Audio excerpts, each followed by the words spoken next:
Another important part of the data analysis template can be your students of major concern and your bubble students.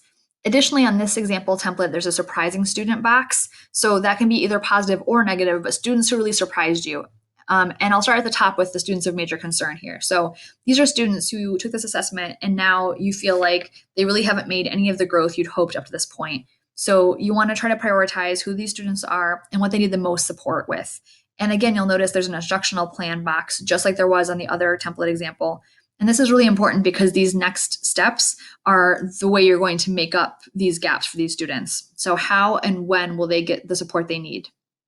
The bubble students are important because these can be the students that are on the cusp of getting it, on the cusp of proficiency.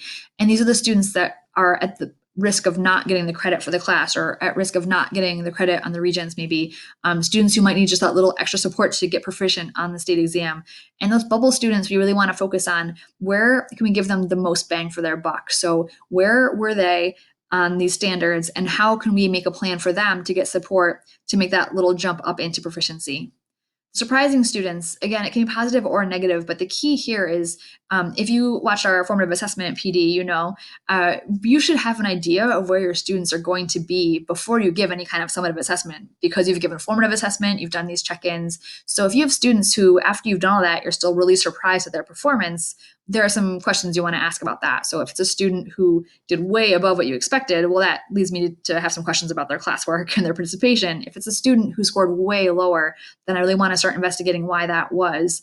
And it's a good way to find out what students might be struggling with test taking also. Maybe it's just the format of this exam, kind of threw them for a loop.